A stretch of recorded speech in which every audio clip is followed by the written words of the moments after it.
My name is Sandra, 68 years old, and I used to be a librarian in North Carolina.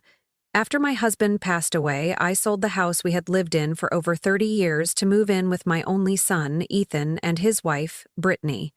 I gave them nearly all of my husband's life insurance payout, thinking I was joining a family, thinking it would be a place where I could rest in my final years. But that morning, while I was making tea in the kitchen, Ethan walked in, looked at me like a stranger, and said, "Mom, we don't have space for you anymore."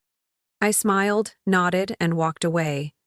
What they didn't know was that the house they were living in, I legally owned half of it. Have you ever been turned away by someone you raised, someone you loved with your whole heart? If you've ever felt like a burden in your own family, leave a comment below. Hit like if you believe there are wounds that don't bleed but still hurt like hell.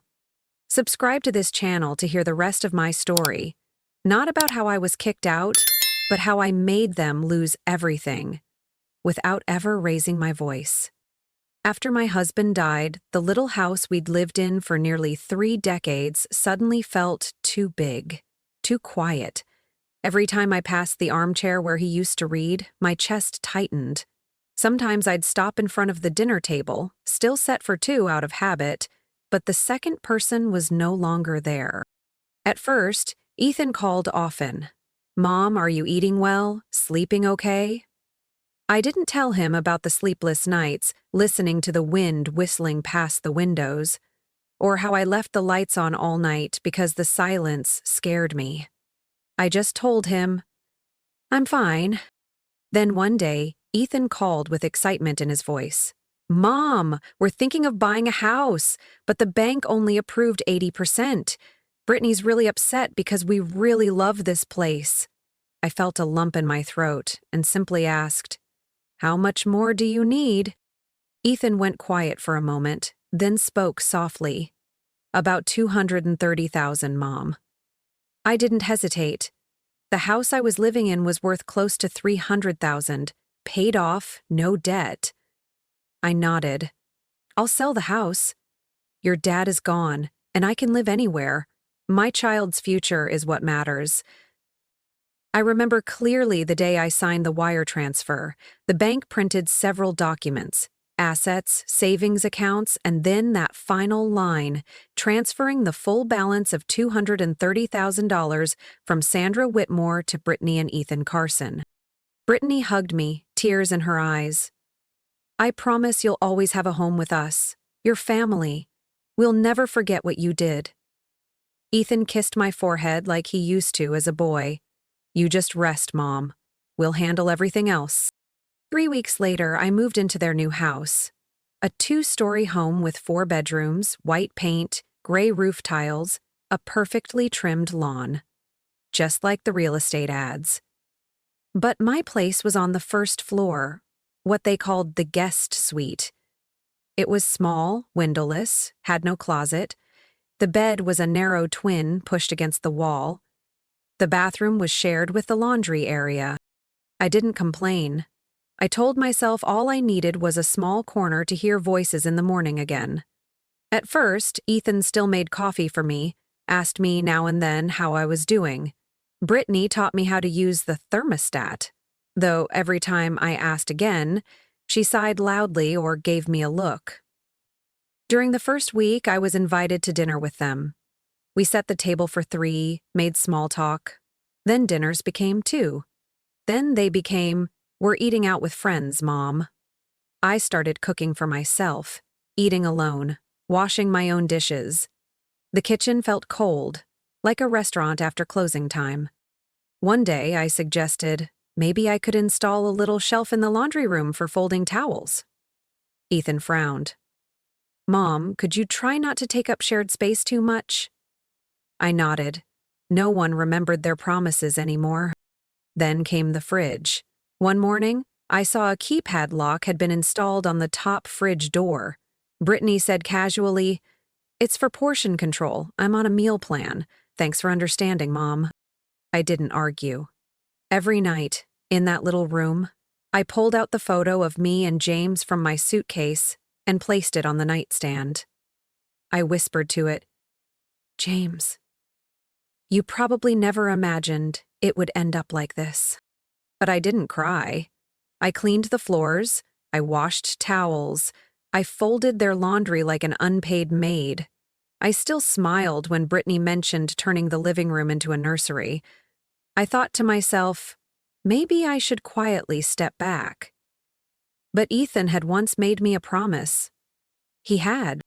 One afternoon, I was scrubbing the kitchen cabinets when Brittany took a phone call, not realizing I was just around the corner. Her voice carried from the kitchen. "No, I'm serious. She's sweet, but we can't keep her here forever. Ethan won't tell her to leave, so we have to make her feel like she doesn't fit." I froze. Ethan responded quietly but clearly. "Yeah, she won't go if we keep being nice. I think we need to push her out gradually, make her feel like a burden." I slowly set the rag down. My hands still smelled of dish soap. I walked back to my room, closed the door behind me, and sat at the edge of the bed. I thought about every fever Ethan had as a boy, every time I held him when he cried after school, the late nights I stayed up tending to him. I thought about the house I sold, about the promise. You'll always have a place. And now, I didn't even have a place in their hearts. They saw me as a burden, but they forgot I wasn't just some helpless guest. I was a legal half-owner of that house, and I had kept every piece of paper since day one. I didn't scream. I didn't cry. I simply pulled my old suitcase from under the bed and started packing. James's photo, my Sunday dress, a book I hadn't finished, and the red folder. They didn't even know I still had it. I'd placed it at the bottom of the suitcase like a seed. I knew, someday, it would bloom. But not here. Not in this house. Not while I was treated as an inconvenience in the life of someone I had brought into the world. I started noticing the small changes, the quiet attempts to erase me from their life. Before, I used to get up early, make coffee, turn on the TV for the morning news, but one morning, when I clicked the remote, the screen just said, "No signal." I called Ethan and he said vaguely, "I'll check it later, probably a modem issue." I waited a week. Finally, I walked upstairs and found the Wi-Fi router unplugged and neatly placed on the desk in the office, with a note taped to it. "Do not use this equipment without permission." At the bottom corner, I recognized Brittany's handwriting. A few days later, I discovered she had changed the Wi-Fi password. When I asked, she smiled and said, "You don't really need the internet, right? I see you mostly reading books." Then she turned away like it was the most natural thing in the world. I nodded, smiled, but something inside me began to turn cold. Around the same time, Brittany started controlling the entire kitchen.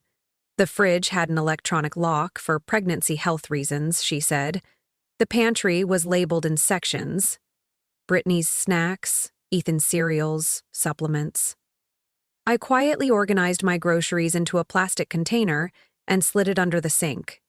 No one said it out loud, but I knew I wasn't supposed to touch anything in that house anymore. Then came that rainy Friday night. I went upstairs to get a cleaning towel and passed by the living room. I heard Brittany's voice drifting from the kitchen, low but clear.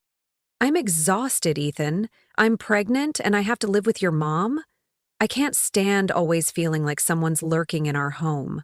We got married for our own life, not to have her here forever." "I know," Ethan said softly, "but she won't leave if we're nice to her. She'll just stay." I stood frozen behind the wall, my heart pounding. "We have to make her feel like a burden," Brittany said. "No yelling, no kicking her out, just make it uncomfortable enough so she walks out herself." I clenched the edge of the towel in my hand, staring at the cold wooden floor. So it was all intentional? The looks, the passive remarks, the locked fridge? I returned to my room, shut the door, and sat on the edge of the bed. James's photo still sat on the nightstand, the old wooden frame worn but solid. I looked into his kind eyes in the picture and whispered like I was speaking to an old friend. I guess I was wrong to believe I still had a place in our son's heart. I reached under the bed and pulled out my suitcase. Not much inside. A few clothes, some paperbacks, prescription pills, and that red folder still resting silently at the bottom. That evening, I used my phone's data to search for a small apartment to rent. All I needed was a place with a kitchen, a bedroom, and a window that let in the sunlight.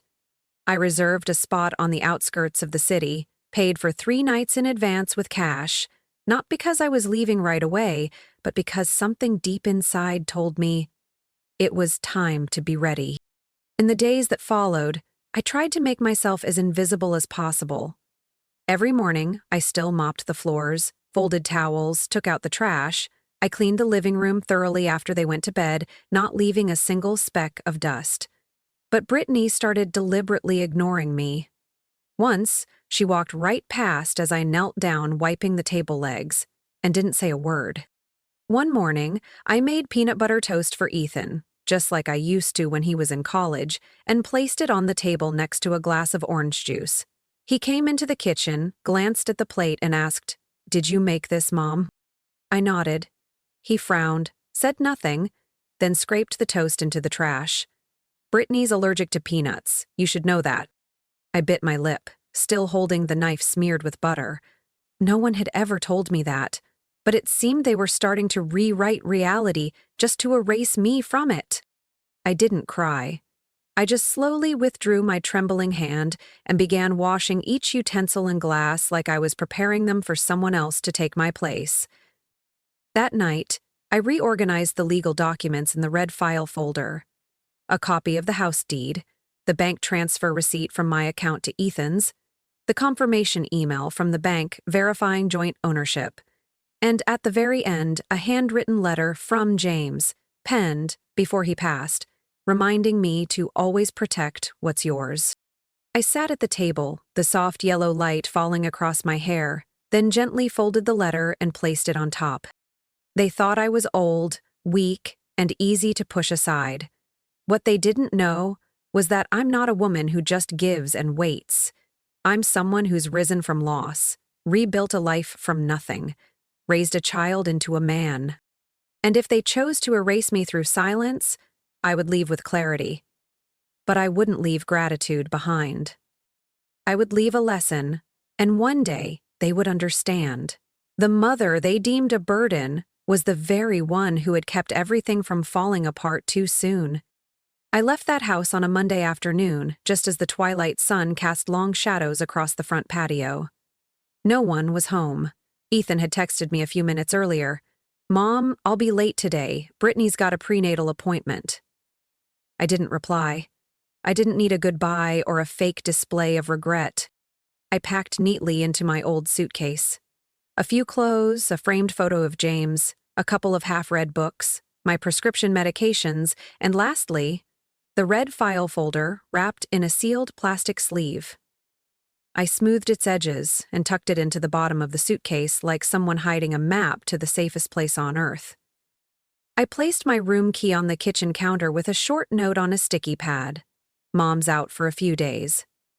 Then I rolled the suitcase out the front door. The taxi picked me up at the end of the street. The middle-aged driver asked me where to, his tone gentle. I read off the address of the apartment I had rented in the suburbs. I paid for the first 3 nights in cash, leaving no name.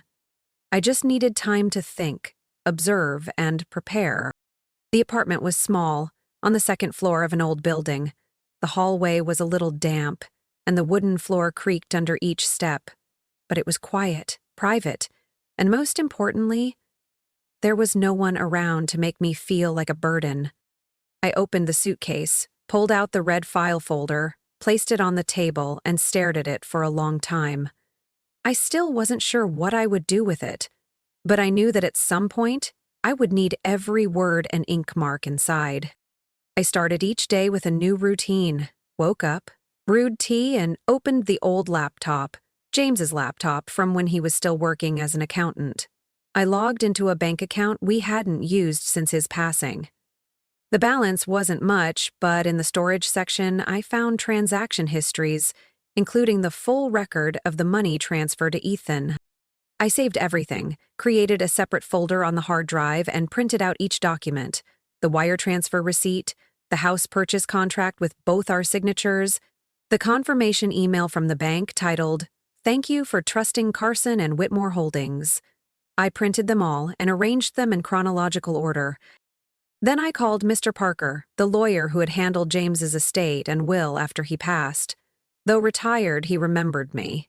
"Sandra, how many years has it been? You still have that calm voice." I simply said, "I need advice. Private. Confidential." We met at a small office behind the old church where he used to teach community law classes. I brought the red folder with me and placed it on the table. He opened each page slowly, carefully, as if reviewing the handwriting of an old friend. "You're a legal co-owner," he said after nearly 10 minutes of reading. "If the house was used as collateral without your consent, they violated a civil agreement.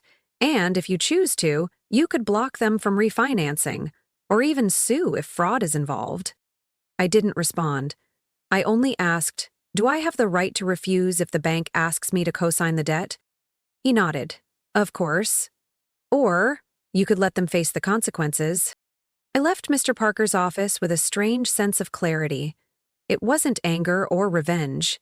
It was the sharp awareness that I was entering a new chapter of life, one where I would no longer play the role of the suffering mother.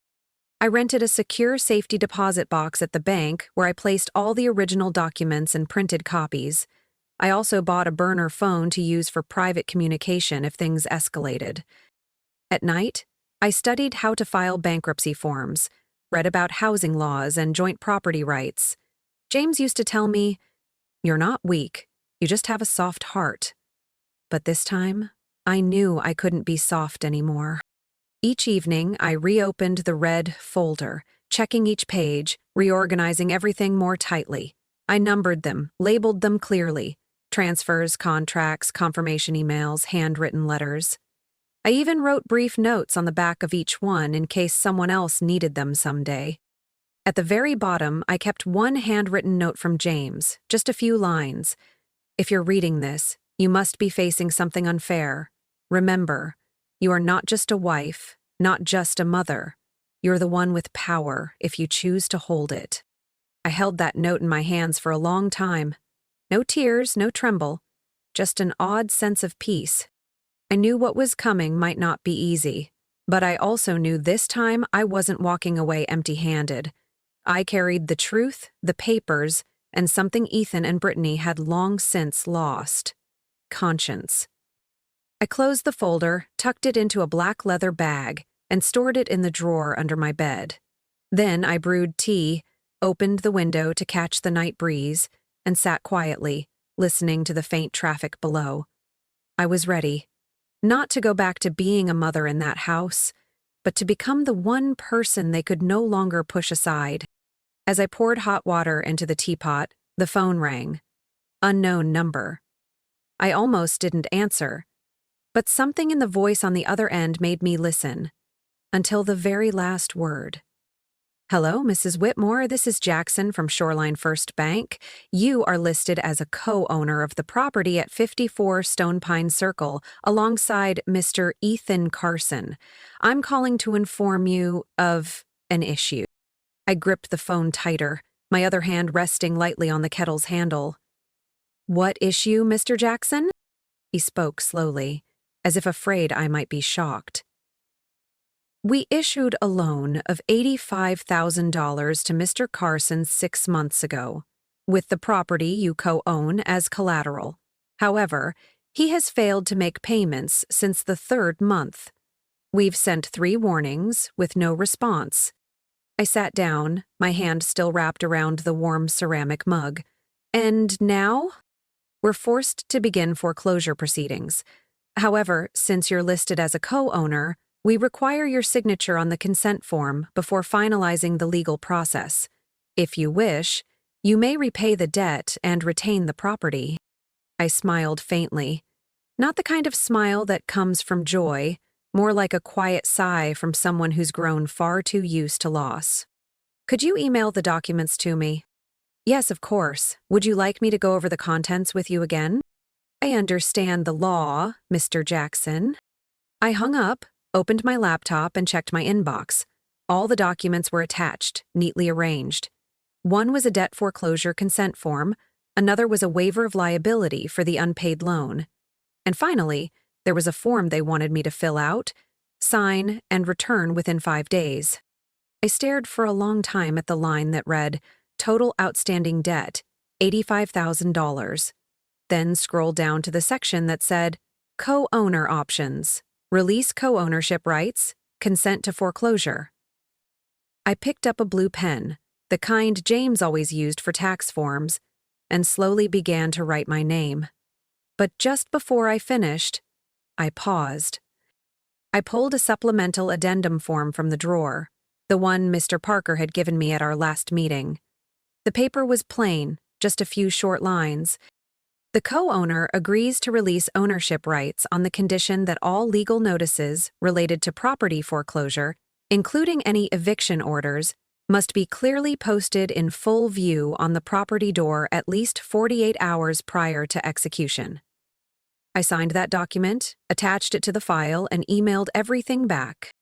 An hour later, Mr. Jackson called again. "I received your forms. I'll proceed with filing them with the county sheriff's office for the next steps. Honestly, Mrs. Whitmore, I've never seen anyone refuse to save a home they're legally tied to." I simply replied, "Some houses, no matter how lovely, stop being a place you can return to." That afternoon, I brewed a pot of peppermint tea, drew the curtains, and jotted a short line into my notebook. Tomorrow, they'll receive the first letter. Not bad news, just the fair result. 2 days later, right on schedule, the local sheriff's office posted a bright orange notice on the front door of 54 Stone Pine Circle. Property, foreclosed, vacate, within 48 hours. I wasn't there, but I knew, because a few hours later, Brittany started posting on her Facebook page, "We're being sabotaged. If anyone knows a good real estate attorney, please help." Ethan texted my old phone. "Mom, what did you do? The house is being taken. Was it you?" I stared at that message for a long time. Then I turned the phone off. I didn't respond. Because for me, this was no longer about saving or letting go. It was about teaching a final lesson that not everyone who sacrifices is weak, and not everyone who stays silent is defeated. That night, I slept the deepest I had in months. No jolts, no dreams. Just the sound of wind outside the window and moonlight drifting across the curtains. I had let go, but I hadn't abandoned justice, and justice had stood beside me. After the foreclosure notice was posted, I wasn't surprised to see social media explode. Brittany, with her phone in hand, shared tearful, angry updates. She called me cruel, a traitor who had destroyed her family through heartless calculations. I can't believe my own mother could do something like this. She ripped our home away and ruined everything in a blink. Her caption echoed pain and desperation, paired with photos of the house now sealed off. Not long after, Ethan joined in. He posted an old photo of the two of us from a summer picnic, golden sunlight spilling across our smiling faces. The caption was short, bitter. "Who knew the one you trusted most would strike the deepest blow?" Those words quickly drew hundreds of comments, most filled with sympathy and outrage for them. People who appeared to be losing their home. Facebook and Twitter lit up with opinions. Many called me heartless, an unloving mother, a traitor undeserving of family. I read every comment, every insult, every ounce of scorn as if standing in the center of a storm. But I stayed silent. No rebuttals, no explanations. Not because I was weak or trying to hide. I understood that in this kind of battle, my silence was my sharpest weapon. They wanted me to speak so they could record it, twist it, and rewrite the narrative. They wanted to turn me into the villain. I wouldn't give them the chance.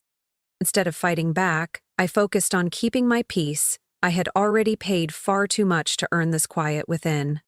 The internet grew more divided.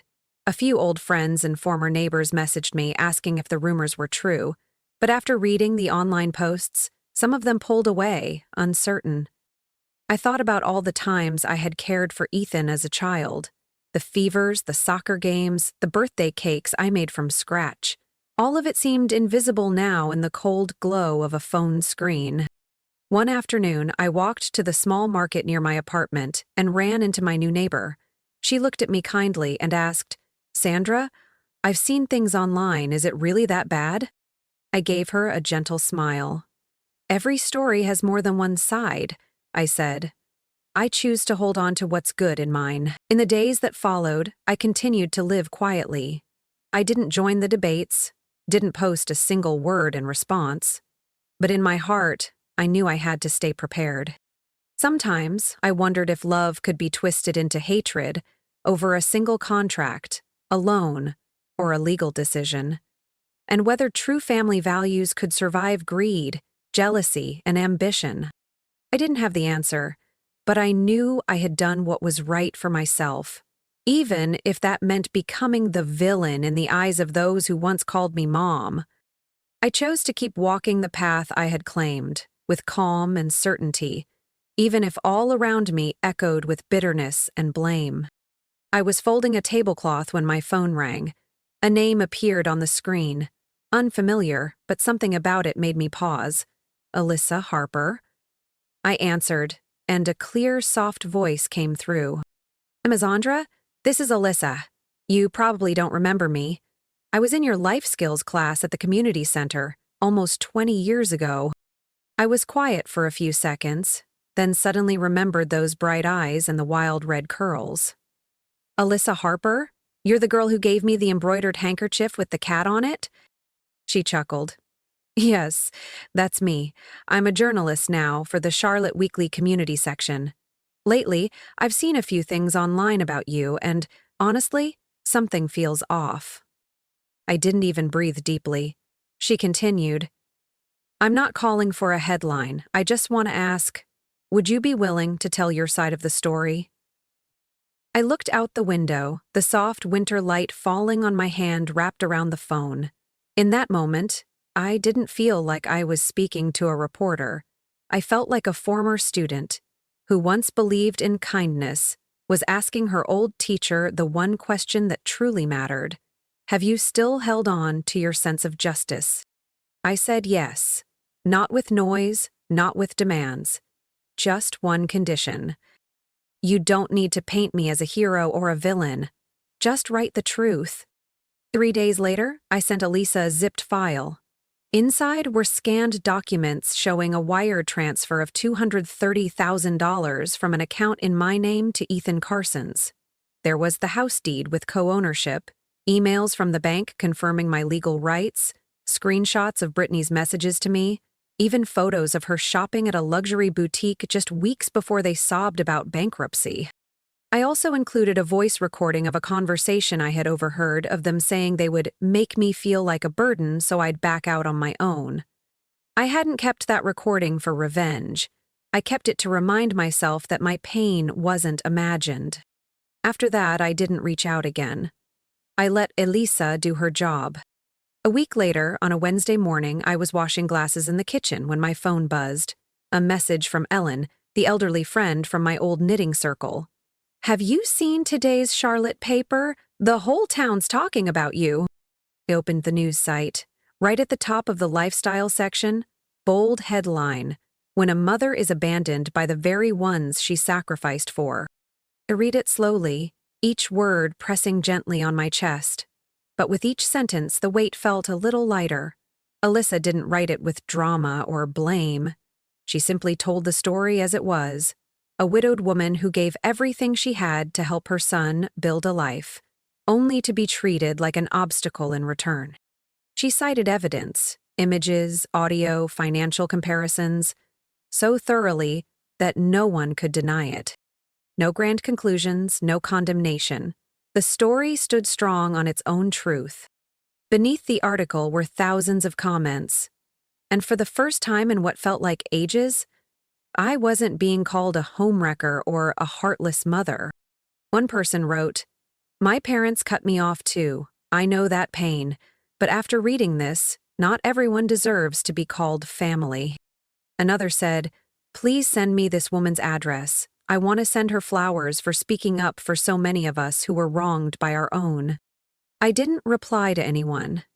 I just sat there, my hand resting on the red folder, eyes blurry.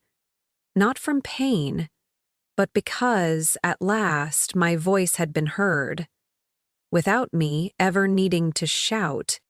That night, I received a message from an unknown number. "Mom, I read the article. I don't know what to say. If you can talk to me, I'd like to listen." No name, but I knew it was Ethan. There was no apology. Just a silence between two people who once called each other family. I stared at the message for a long time, then set the phone down, opened the window, and let the night breeze pass through my hair. I didn't know if I'd respond, but for the first time, he wasn't hiding behind lies, and I was no longer standing alone in the dark. That afternoon, the sky was overcast, a sheet of gray stretching to the end of the street with no wind in sight. I was steeping a pot of mint tea when I heard a knock at the door. 3 soft raps. Then silence. I walked to the door and looked through the peephole. Ethan. He stood there, holding a bouquet of white carnations and a pale yellow envelope. His face was noticeably thinner, eyes sunken, hair disheveled, sneakers caked with mud, like he'd run halfway across town. I didn't open the door right away. I let him stand there another minute. In that pause, I remembered all the times he cried into my lap as a boy. The "I can't live without you, Mom," as I waved him off to college. Those memories now felt like scenes from a stranger's life. I cracked the door just slightly, keeping the chain on. "What is it?" Ethan lowered his gaze, voice barely above a whisper.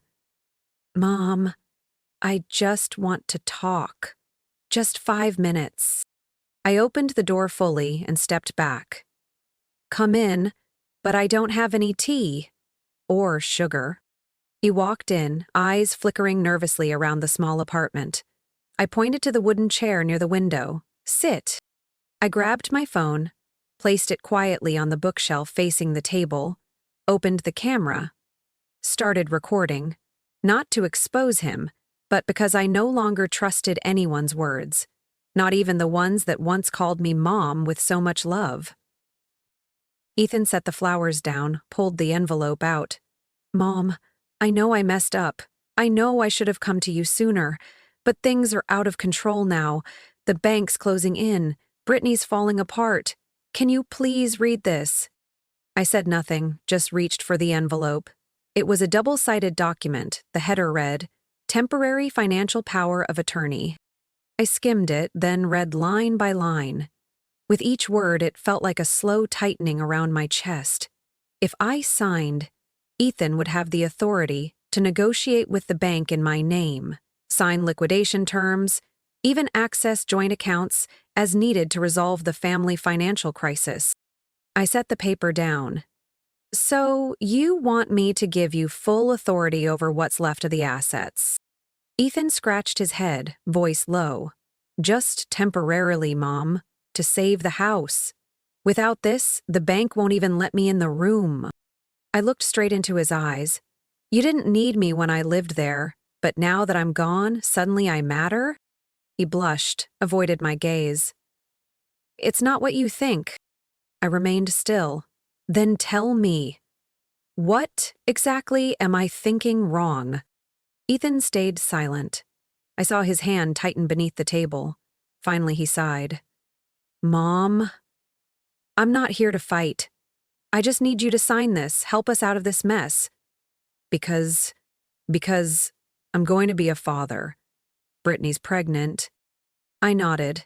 "You think having a child erases the fact that you kicked me out of the house I helped pay for?" Ethan dropped his head. "I know I was wrong. But if you don't sign, we'll lose everything." I stood, walked to the wooden cabinet, and pulled out the red folder. I took out a copy of the transfer agreement and laid it in front of him. "Have I lost anything yet?" He looked at the document but didn't speak. I pulled out another, Brittany's signed note thanking me for gifting our dream start with the full life insurance payout. I placed it gently on the table, eyes still locked on his face. You lost the house because you destroyed it. Every brick of trust I built, you both smashed. And now you come back asking for legal control? Ethan hunched, blinking rapidly. I just want to save our family.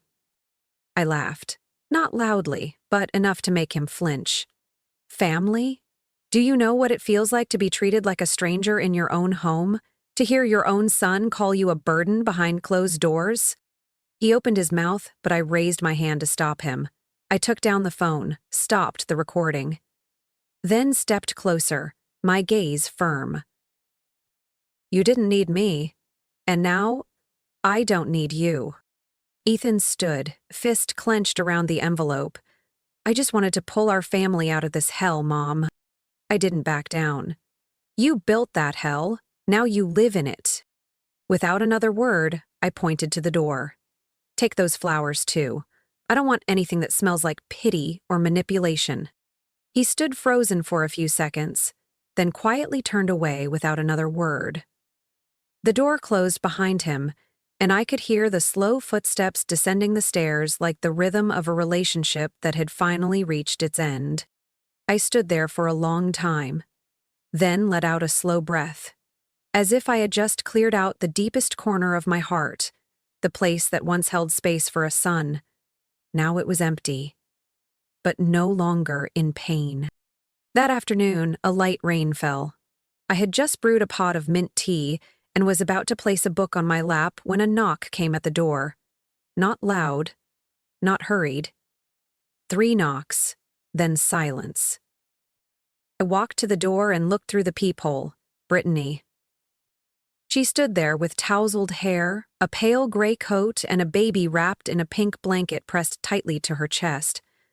Her face was pale, eyes swollen as if she'd been crying. At her feet was a beige diaper bag with the price tag still dangling from the strap. I opened the door slowly, blocking the doorway with half my body. What do you need? Brittany's voice trembled. I didn't come to cause trouble, I don't know where else to go. I looked down at the baby, a tiny infant, her cheeks tinged pink, eyes shut tight. Her soft breaths were fragile enough to break your heart. Brittany continued, her voice cracking. Ethan hasn't slept or eaten for days. He won't talk to anyone, not even me. I've lost the house, lost the car, and now no one will rent to me because of our credit score. Everyone's turned their backs. I know I've done wrong. I stayed silent, hands clenched. So you came for forgiveness? I came for the baby, she said softly, glancing at the child like she was her last shield.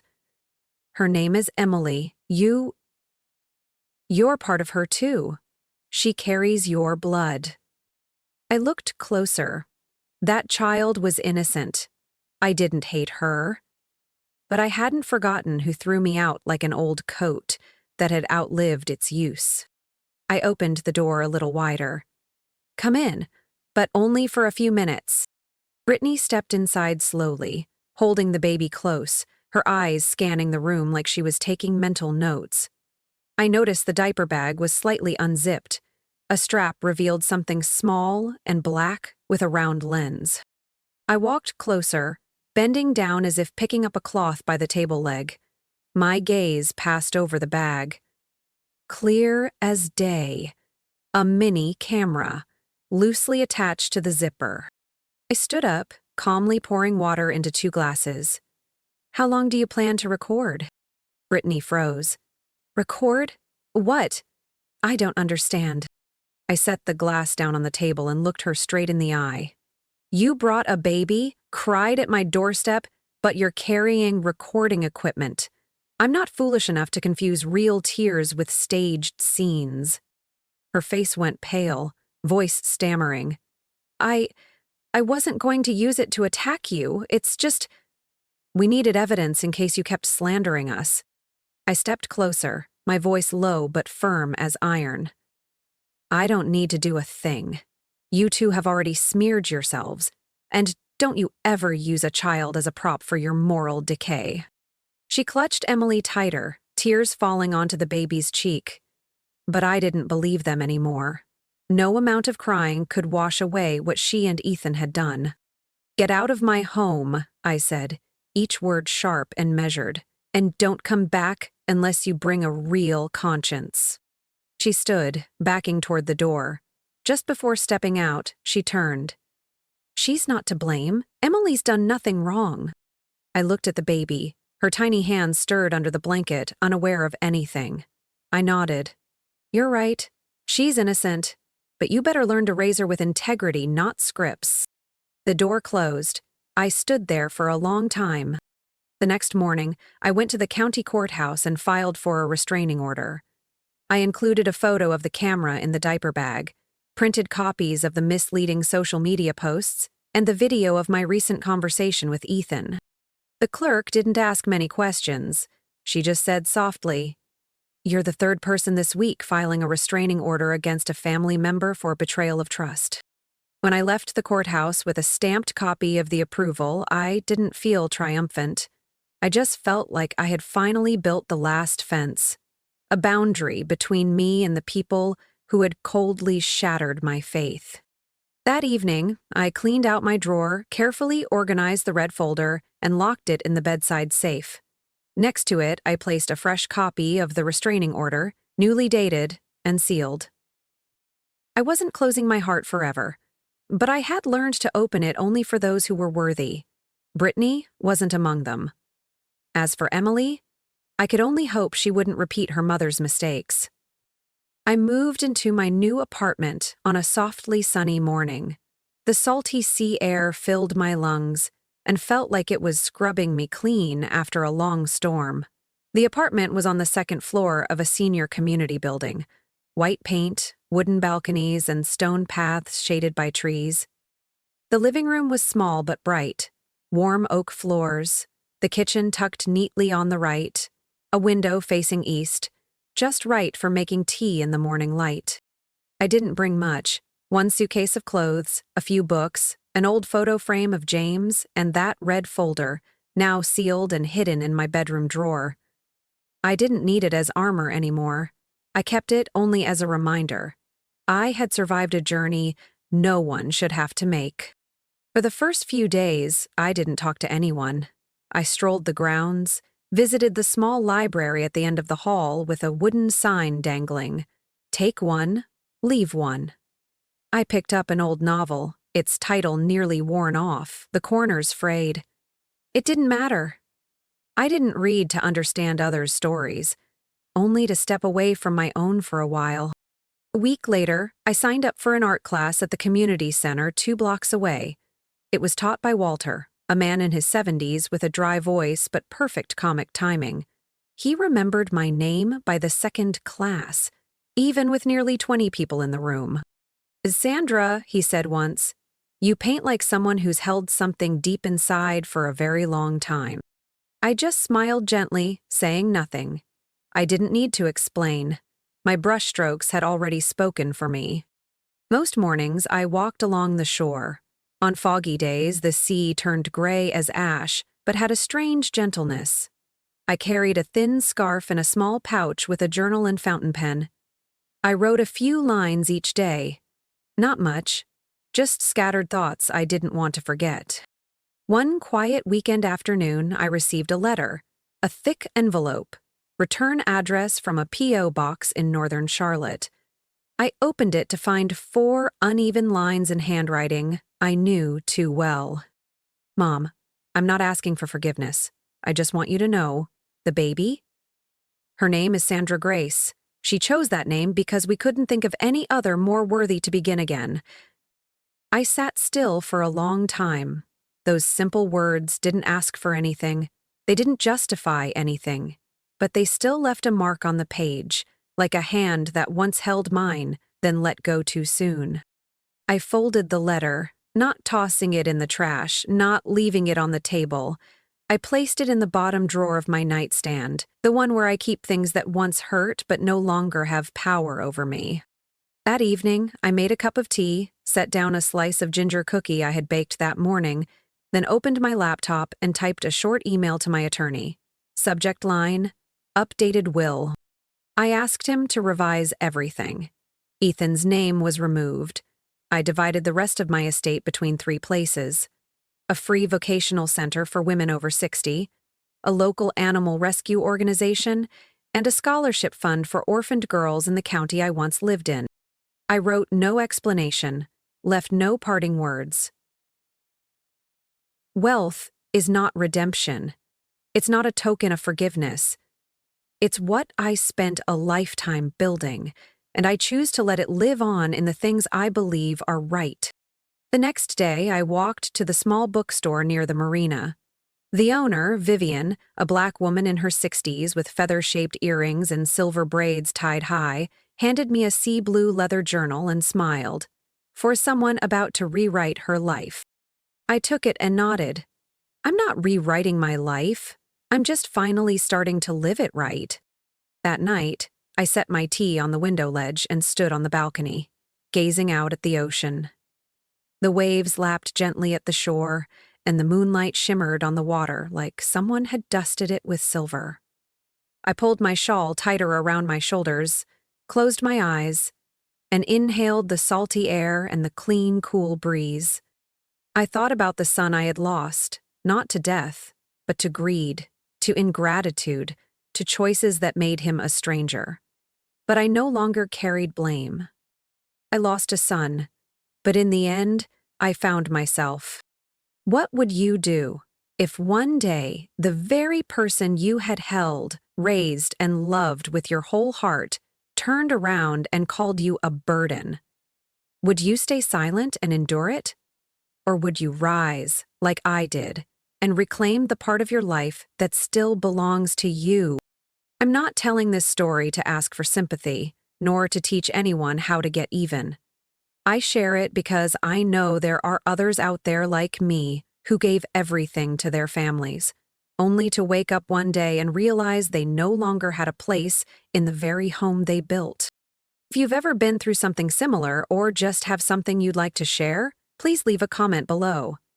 I'll read every word because every story matters. And sometimes, one person's truth can make someone else feel a little less alone on their journey. If this story made you pause or think, don't forget to hit like and subscribe to the channel for more stories about family, about choices, and about how we rediscover our worth in the midst of life's many changes. Because sometimes, the only thing that helps us move forward is knowing we're not alone.